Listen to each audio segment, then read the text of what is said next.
Who does supply chain the best, in your opinion? Great question. Yeah. So no one, because food isn't confined by borders. There's Uh-huh. very little food that doesn't leave the border.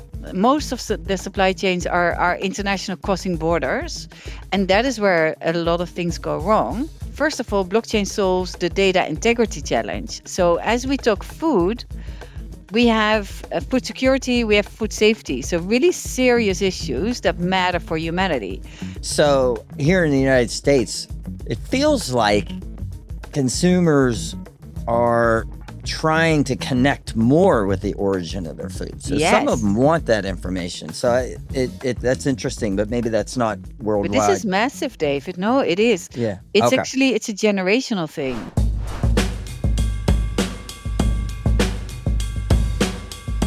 Welcome to Farm to Fork, the Innovators. I'm David Maloney, president of DatumFS. With over 40 years in the food supply chain, we explore the stories and strategies transforming how we produce and serve food. Our guest innovator today is Marieke de Ruyter de Wildt, founder of Open Food Chain, a blockchain-based global food traceability platform.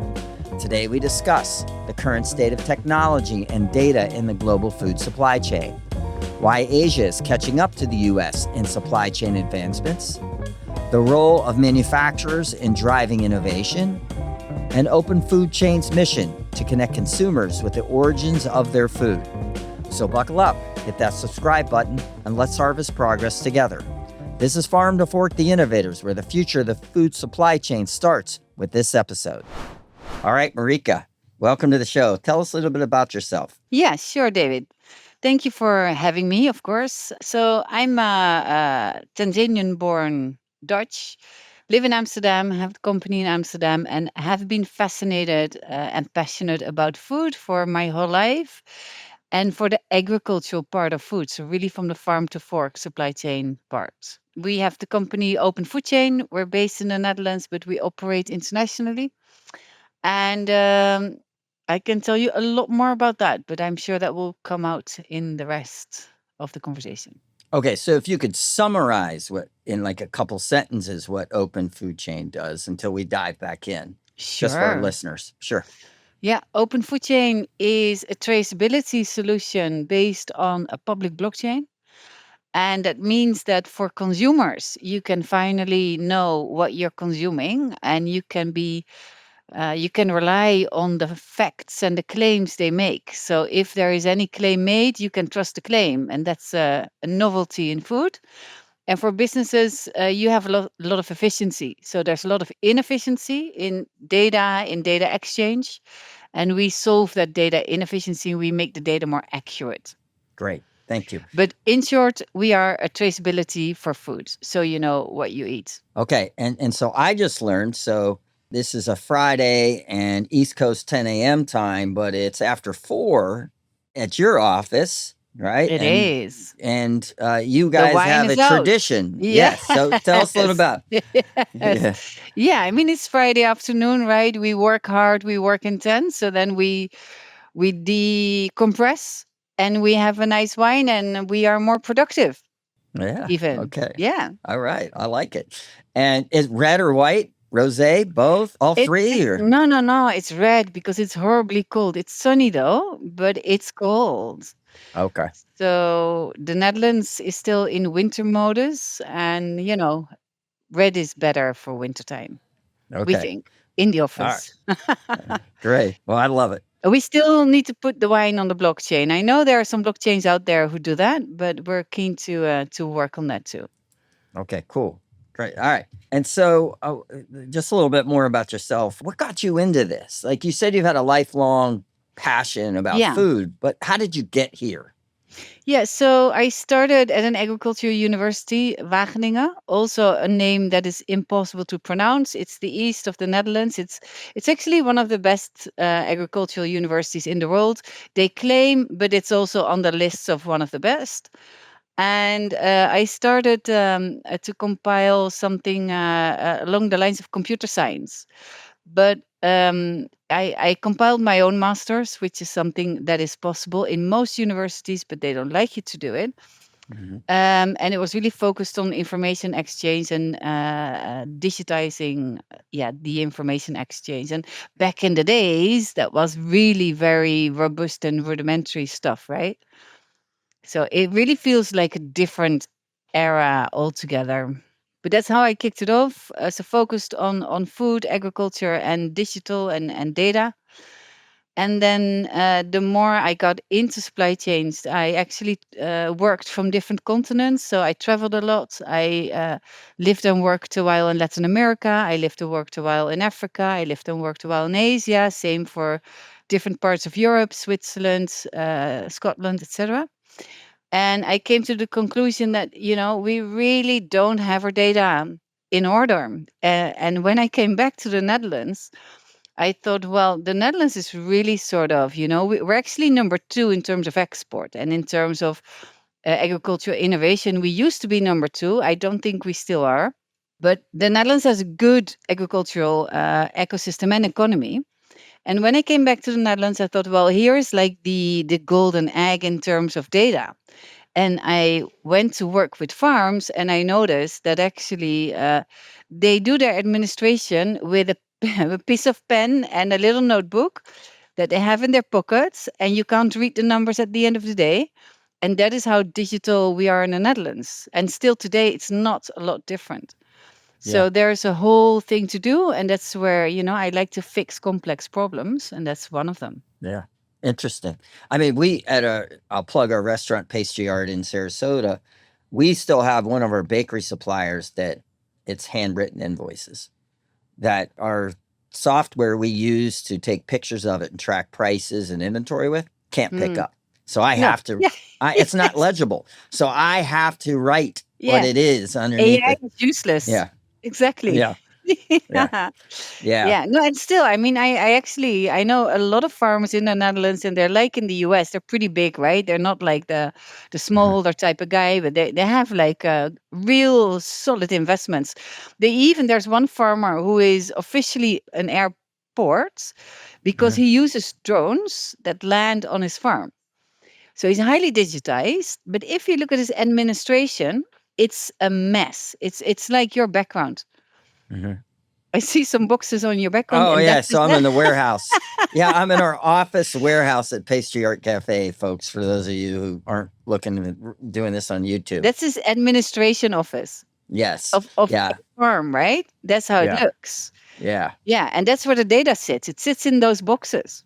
yeah, yeah. Great point. Interesting. So, as you traveled the world, any experience in the United States? Yeah, Yeah. Who does supply chain the best, in your opinion? great question. Yeah. So no one, because food isn't confined by borders. There's Hmm. very little food that doesn't leave the border. So supply chains, most of the supply chains are international crossing borders, and that is where a lot of things go wrong.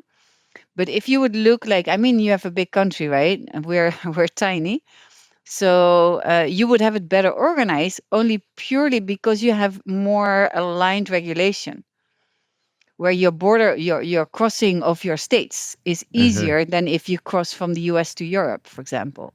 Hmm. So in that sense, it's better. And I would definitely say digitization and innovation is at a better level in the US than in Europe. So I would say the US. However, I think Asia is catching up fast. Interesting. Yeah, and Europe is losing the game. I think Asia is catching up, and I think the Arab region, the MENA region, is catching up. Yeah. How is Asia catching up? I just been in India a couple of weeks ago, and in some other countries. They're catching up because they are a huge producer of a lot of the food.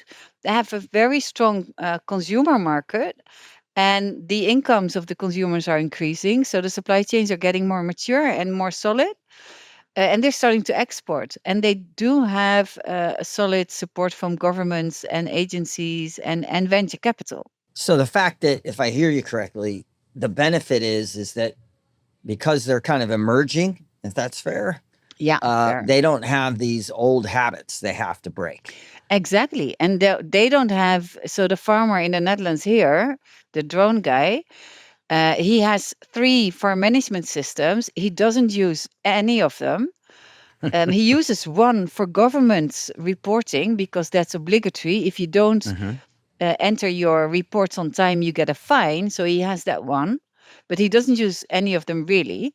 And when something else comes, he thinks twice because he already has invested so much in digital solutions and he's not using them anyways. The new generation of solutions is much more functional, it's much more easy to use, it's a lot better deal. It's a much better deal and it gets easier adoption. And I think besides that, Asia is very high tech, right? So everyone loves tech. It has a low cost in general. IoT devices are much more affordable and they're much easier to integrate in life. Interesting. So, and I should correct myself. It's not necessarily old habits. 10, 20 years ago, we didn't realize the value in the data, right? Hmm, And we sure. didn't have, at least I can speak to the United States, there wasn't much investment, standardization, effort into that data. And so I use the example of point of sale systems with more, let's just say, older restaurant brands in the United Yeah, States. When they first started signing franchisee agreements, a lot of them didn't specify what point of sale system they had to use. So they don't. So when they're trying now to capture that point of sale system, it's coming from 10, 15, 20 different systems. exactly. Whereas if it's an emerging chain, one of Yeah. the new chains, they have that standardized. So it's much easier for them to digest that data, right? 100%. Yeah. Yeah. And there's another thing on that topic, right? So I always refer to the digital infrastructure first of all, food is the least digitized industry. I don't know, but a lot of people are not really aware of it. So, of all the industries, we forgot to digitize food. Now, Hmm. within food, and this is within any other industry as well, the digital infrastructure is like a plate of spaghetti, right? It's a lot of systems that fall over each other. Data doesn't go from one system into the other because it's all proprietary. So it's not to get data from an IBM system to a Microsoft. I mean, we all notice it with Apple and Microsoft, right? That's no difference. If you look within companies, it's even worse. Yeah. So there is lots of data. It has to be duplicated all the time, lots of errors. It's a big mess. Yeah. Great analogy. So I've been a PC office person forever, but when a couple years ago I went to Mac and I love my MacBook. You Love it. don't want to go back. No, but I'm about to buy another one. I'm in the market for There we buying go. another one. There we go. But I use Excel a lot. Yeah. And Excel is very clunky in Mac. It is very clunky. I don't know if I could have done it in my prior life just because how clunky it was, Yeah. right? I think I would have had to stay with PC. Well, great analogy. So you started Open Food Chain, Yeah. but why? Yeah. So let me tell you why. So I had a few years working in food supply chains from different companies, from different organizations around the globe, and got frustrated by the lack of interoperability of data. That's the nut. For a lot of people, that's a difficult word, right? Interoperability. I mean, nobody really, there are lots of people who find it difficult to understand data. And interoperability is like a difficult word to grasp what it really means. Blockchain solves that. And first of all, blockchain solves the data integrity challenge. So as we talk food, we have food security, we have food safety. So really serious issues that matter for humanity. Now, if we cannot trust the data, so I'm not talking about interoperability yet, but if we cannot trust the data, if the data can be fraudulent, then my food safety is gone. I have no idea, right? So Yep. we need validated data. And this is what blockchain can do in a very efficient way. So that's one thing. Second is the interoperability part. So if you have a ledger where everybody can share data and that's published immediately to everyone, you have a huge or very strong interoperability tool. So you can start connecting existing databases. That's what we're doing. But I mean, it's a complex thing, right? So it's difficult to make it nice and easy to understand and interesting for people, because people don't like traceability. That's the thing. We had a great products board discussion yesterday with a lot of the big brands, right? The fast moving consumer goods. And the thing is that nobody likes traceability. If you ask C-level, so if you ask whatever CEO or MD or whatever, they tell you that we know exactly, we have traceability sorted because we are food. If you go to the quality department, they will definitely say that, we have no clue where our ingredients are coming from. We don't know what farms, we don't know the conditions of the farm. So there's a whole sort of methodological, I don't know, thing about traceability. Nobody likes it. It's a mess. It needs to be fixed, but nobody wants to fix it. Yeah. And it sounds simple, and in some ways it is, but it's not easy, right? And to some of your points, so if I could kind of summarize that, and then maybe if, just for our audience, if you could define blockchain and ledger for us, Yeah. just in case some of our audience aren't familiar. But if I could Yeah. summarize what you just said, disparate systems, lack of standardization around the data makes it very difficult. And then you have this IP protection, right? Yeah. That everybody is afraid to share, Yes. right? And they're afraid that it's going to get somewhere else that it shouldn't go, is really handcuffed progress, if you will, in this space. Is that fair? I love the way how you put that analogy. Yeah, it's really handcuffs progress. Yes. And what happens? So now we have regulation, right? There's FISMA in the US, and then we have the EUDR, which is the European regulation for deforestation. What means that if I have one of the 7 commodities, like for example, coffee or cacao or soy, I need to be able to indicate that my product is deforestation free. Nobody can do that. They have no idea where their soy or coffee or cacao comes from. So there comes a big push for traceability. But then they want to have a shortcut because nobody wants to know that they don't know. Nobody wants to know that, invest the money to sort of get it working. So they take shortcuts. And then, you spend lots of money on something that doesn't add value.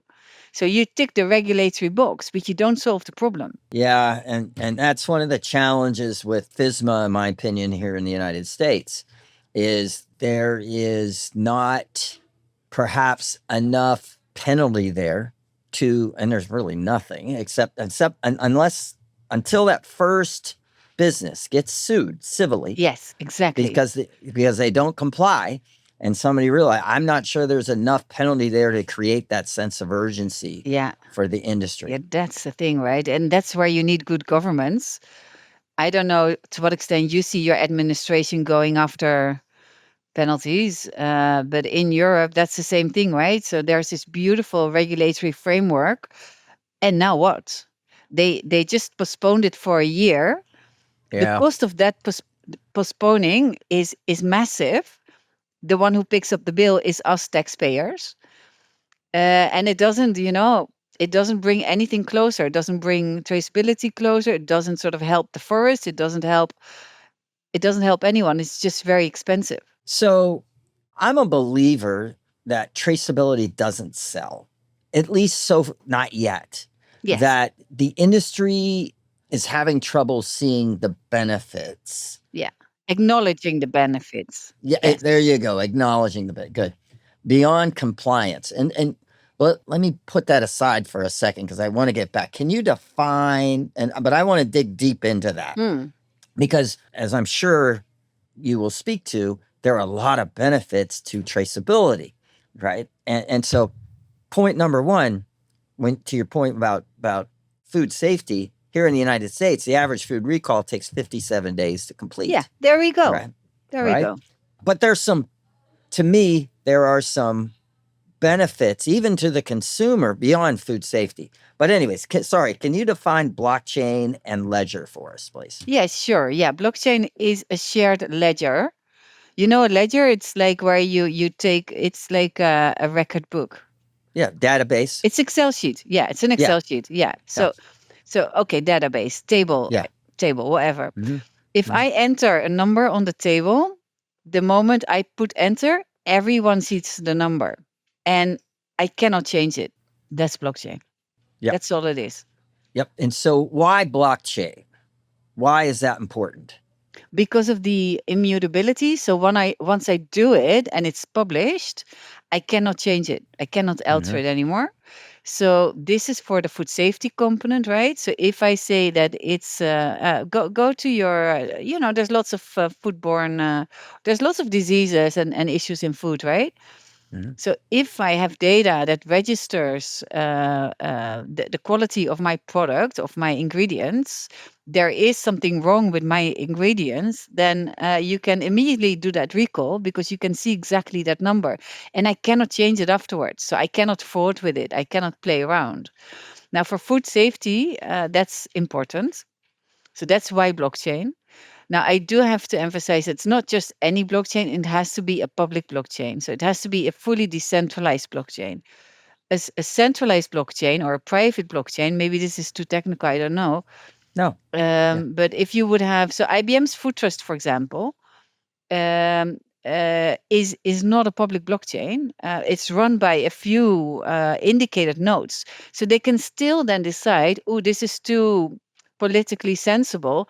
Let's change the data or let's forget about the information. So it's not the true value of a public blockchain layer. Our argumentation is that you need that for food. So you need something that cannot be altered with for food safety related data. That's the one core component on why public blockchain. And the second one is that it's very fast. So I mean, think crypto and think making a transaction on a crypto and think making a transaction on a bank, and ideally, from one country to another country. So that is super slow, right? Because you go through all these institutions. Now, on a blockchain infrastructure, it's super fast. And for food, you want data to be correct, but you also want it fast because data travels. So if I publish data about nutrients or quality or, deforestation free, it's with everyone the moment I publish. And that's great. So the accuracy and the real time component is important. Okay. And so does all the data have to go on the public? So how do No, you, no, yeah, no, yeah. So how no. do you answer the question? Very little. Oh, okay. So how do you answer the farm or the restaurant chain or the grocery store that has what they consider proprietary information that they don't want out there to the public? So how does that work in your system, let's say? Okay. So there's three layers at least, right? So there's one very small set of data that you want on a public blockchain, and that's only really food safety data. You can still hide that data for anyone, but just unlock the reading for particular persons, particular times, particular organizations. Hmm. And that's so it is on a public blockchain, but you can't read it, right? You can see it's there, but you can't see what's in there. You can't see what it says, right?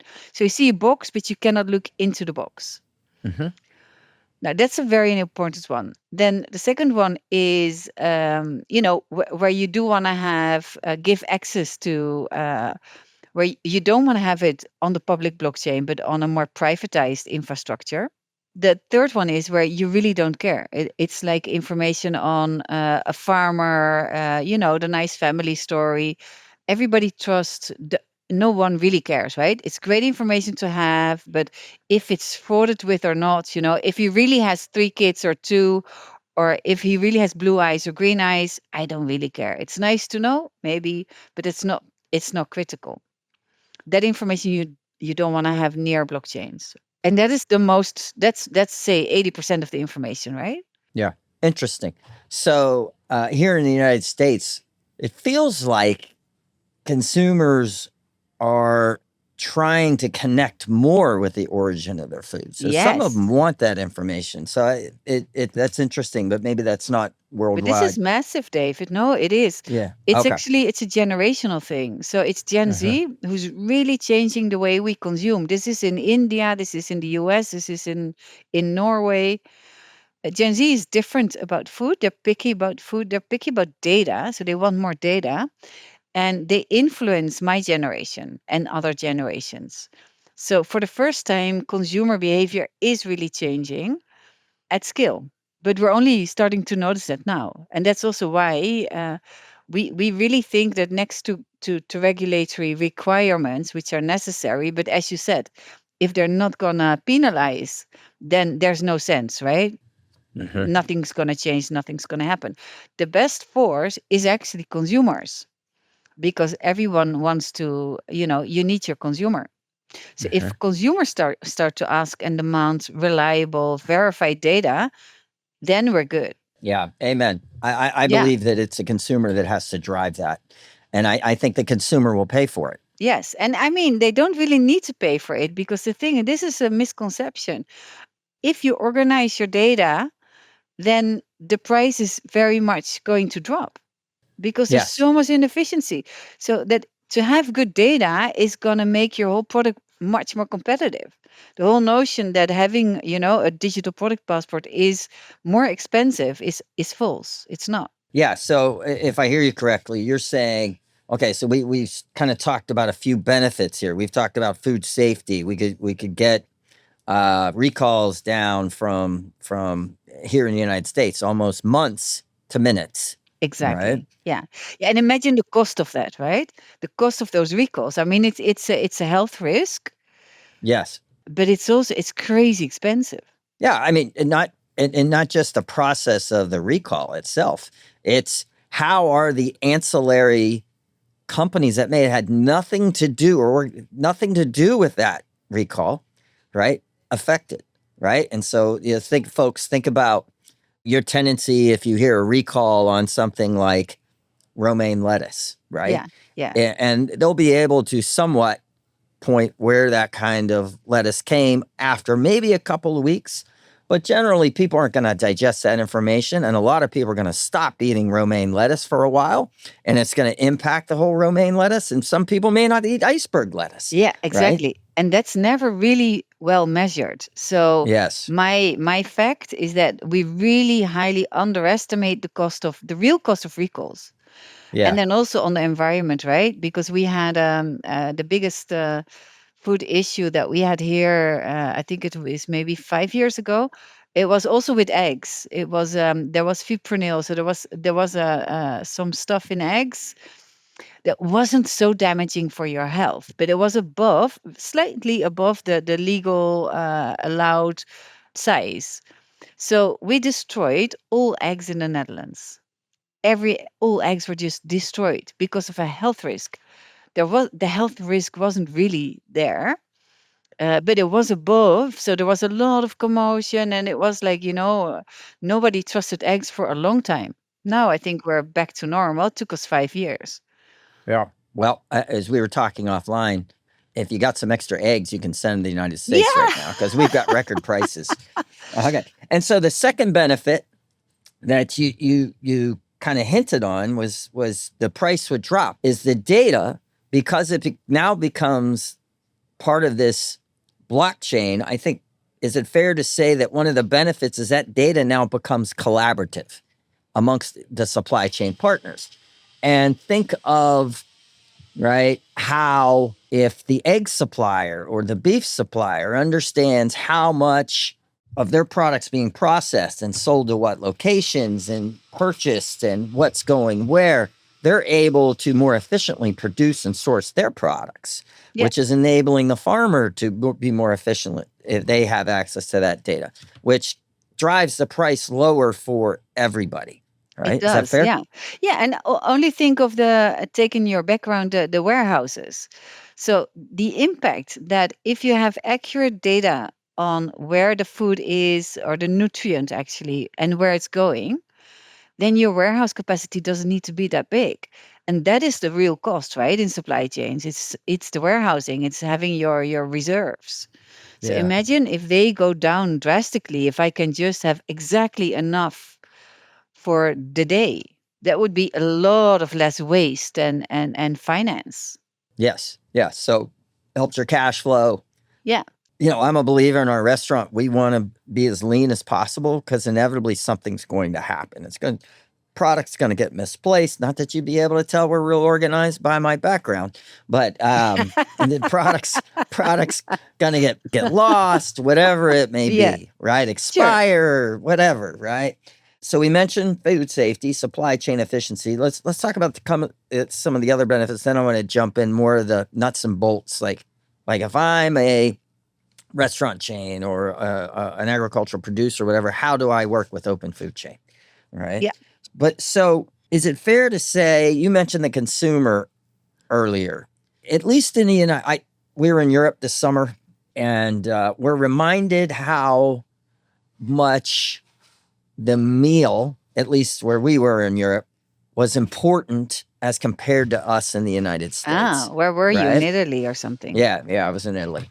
Yeah, and so don't get me wrong, we view the meal, and at least in our family, as important. We try to sit down every day, as our family and eat, but it's just not quite the same, that connection No. with the food, right? And so we in the United States, I think, have lost the connection to the origin or provenance of our food, right? How does the blockchain and open food chain, what do you see the benefits to the consumer here? But also, how does the benefit the consumer benefit everybody else in the supply chain? So the big winners of a public blockchain in food is consumers and it's farmers. Final. The reason for consumers because they know what they eat and they can trust what they eat, so they can make their own choices. In our sort of ideology in the Netherlands, you would want people to make their own choices. Farmers, because they get a better price. They have more direct sales channels. So often in a lot of the food supply chains, there's a lot in between farm and brand or consumer. And they all are rent seekers, right? So the margin happens after the gates. That's where the margin sits. It doesn't sit with the farmer. If you have a more reliant data system, you can really organize a better margin at farm level. And I mean, the examples are there in bananas, in a lot of the product groups, that the margin is crazily not at farm level nor consumer level, but really in Yeah, the producing industry, yeah, which adds very little to no value really to the product. And that is what you can organize better if you have a solid data infrastructure. And something that we're currently working on, so we're working on juice and on cacao juice, like the juices with Coca-Cola and innocent juice, and cacao with cacao that comes from the Latin American countries, from the Amazons. hmm And you can now or soon scan a QR code on a piece of chocolate bar and get direct access to the story of the farmers, which is validated. So the claim is validated, which is good for government regulation. yeah, But we also think that because we are physically um, disconnected, we can be digitally connected. So if I can, have a digital connection to my farm, I could also, give him an extra tip if I really like the chocolate. You can think of stuff. There's a much more peer-to-peer direct relation because of tech. And I think yeah. the newer generation is definitely ready for that. Do you think there are some of those players in the middle that can be Don't fund it. exactly? Yeah. All the time. That's the reason why we have this handcuffed progress. It's extremely retailers hate it. They want to have control over us as consumers, right? They want no one else to tell me what's good or not, or what is right and what's wrong. So yeah, there's lots of interests that have no benefit of this. Yeah. I think in the United States, at least with retailers, I think they are, my perception is they are evolving quite rapidly towards a better connection with the consumer and the farm. They're recognizing whether you have companies like Whole Foods or Sprouts, and now there are companies like Wegmans and Kroger that are embracing it, right? And so there are some good players out there. No, that's definitely true. That's definitely true. And also, and this is really to the benefit of retailers, it's a tough job. So I definitely, I'm a big fan of big retailers. It's a tough job. Mhm. But they do, or they have been limiting the adoption of digital technologies in the supply chain. Yeah. Well, yeah, actually, Kroger in the United States has gone beyond FSMA 204 with their goal is to be able to trace everything in their Wow. stores. Yeah, so Kroger, there is some momentum in the retail. I don't see it in food service, to be honest with the United States, but there is some momentum in retail for sure. Well, if somebody from Kroger is listening, then I'm very keen to talk. Yeah, yeah. Does GS1 play a part at all? How do you standardize the data? 100%. Yeah. Yeah, so here we go. So on the standard part, right? I also used to work in on standardization, data standardization. There are standards enough. We know how to standardize. They're not adopted. That's the problem. And for GS1, it's brilliant, right? The QR code is right in front of me, right? So this is the QR code that we all have. It's amazing. That's really what we need, but it's not used as rigorously as well. You made the reference yourself earlier on, right? So the latter generation uses them better, those standards, and that benefits a lot. But the question is really in the usage and not in the having stand. We have enough standards. We have a plenitude of standards. We don't need new standards. Yeah. And GS1, we work with GS1. So GS1 is now going to launch QR codes, which, Yep. I mean, be honest, why only now? They officially said in Europe they're going to launch it in 27, which is 2 years from now. Why? Why didn't they do this like 3 or 5 years ago, right? That's a good showcase of slow adoption, but Yeah. finally it's happening. Yeah. And behind that QR code, there's going to be as much open food chain as we can possibly get going. That's great. Okay, so let's jump in. Open food chains. So, how does your platform work? Like if I'm Yeah, Kroger, how do you help Kroger? Or how do you help McDonald's? retail. Yeah. And how do you help the farmer? Like who typically engages with you? Do all the parties have to engage or does one party drive the engagement? How does it work? Yeah, so it's both yes to your questions. Okay. So it's often one or two parties that drive it. So, for example, in juice, there was Refresco. It's the biggest bottler of juices in the world. It's Mhm. Refresco. I don't know how you sort of Refresco. Yeah. It's a bottler. So they put all the orange and apple juices in bottles. They were the big driver for Juicy Chain. That is the public blockchain for juice. And now we have innocent drinks joining. It's a small juice. Behind that is Coca Cola. So you see that now other companies are starting to join in. Yeah. And ideally, as it is a peer to peer technology, you want everyone to join because our data model is that you remain the owner of your data. It's just your data and you decide who does what with it, right? So you keep full control. We believe in a world where everyone owns their own data that they want to Mhm. own, right? Mhm. So you want farmers to participate. In the case of juice, we're not working directly with farmers yet, but we would like to do that. In the case of cacao, of chocolate, we definitely work with farmers because they are the ones who have to indicate that the chocolate's deforestation free. And if they can do that, then they can start charging better prices for it. In the end, we all go for money still today. Mhm. Mhm. So farmers want to earn more money, as they should, as everyone wants. So if they can have a digital passport that indicates that their goods, their produce is compliant, then they get a better price because it's less risk. Mhm. So, do I understand correctly? You're setting up blockchains for industries? Yes, exactly. Yes, yeah. So and the reason why. So in the beginning, we were thinking, how do we get this off the ground? Because the ambition is pretty big, and the food system is 11 trillion. So where do we start?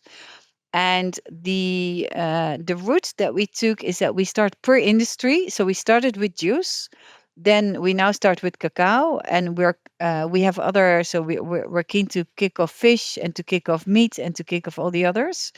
The reason why we do that is that the governance is specific. Cacao has no relation to juice, more or less. It's a tiny relation, but not really.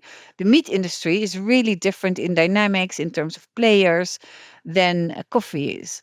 So you want the technology to be relevant, right? Because otherwise you won't use it. So if it's food in general, you lose the relevance. So we opted for an industry approach, and we actually, and this is more innovative, and it sits well in Europe. I think it's a bit of a more strange thing in the US, but we develop open source, and we make the industry the owner of the technology. So there is a Juicy Chain Foundation, which is organized by the industry, and they actually manage and control and own the technology. Because you want the industry to say what it should be doing. You want the industry to say, let's really keep this crazy cheap, because we want to earn money on food and not on technology. Yeah. Interesting. So it sounds like it's a partnership with you and the industry. Is that fair? That's fair. Right. And it sounds like it is somebody, one of the larger companies potentially in the middle of that supply chain that are typically your customers. Is that fair? Exactly. And they pay, right? So we have no transaction fee. The reason why, so we developed our own blockchain. And the reason why is that I really believe in that technology for food should be cheap, has to be cheap, because you want to earn the money on the produce, on the physical produce, and not on the digital produce. It should be functional to help the food system become healthier, bigger, and stronger. So we have no transaction fees, but you pay a fixed fee, and the bill is picked up by anyone between consumer and farmer. So it's free for farmers, but the bigger companies pick up the bill, and it's just the maintenance of the infrastructure. Right. So if, and as we wind this down, if a company wanted to get in touch with you all, what is the best way to get in touch with you all? Yeah, send an email, reach out on LinkedIn. We can drop all that information. Give me a call. Go on X, go on Telegram. And your website is? Openfoodchain.com. Openfoodchain.com. All right, great. Well, Marieke, I want to thank you for being on the show today. And congratulations. Oh, right. For what? Oh, your company. Thank you. Well, you can and for Whining Friday. That is, you can congratulate me on that. You can congratulate me on the company. I toast to you. That's a great one. Okay, toast to you then, right? Oh, very good.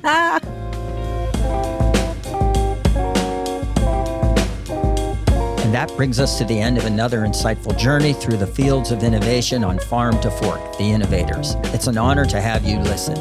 If you found today's episode as fascinating as we did, don't forget to share it with a friend, write a review, and hit that subscribe button so you never miss another episode. Farm to Fork is not just a podcast, it's a community of forward thinkers and change makers. Your thoughts and ideas matter to us. Reach out on social media or through our website, datumfs.com, and be a part of the ongoing conversation. As we wrap up today, remember, the future of the food supply chain is in our hands. Stay curious, stay innovative, and let's continue growing together. Until next time, this is David Maloney signing off from Farm to Fork, the Innovators. Thank you for being a part of this community. See you in the next episode.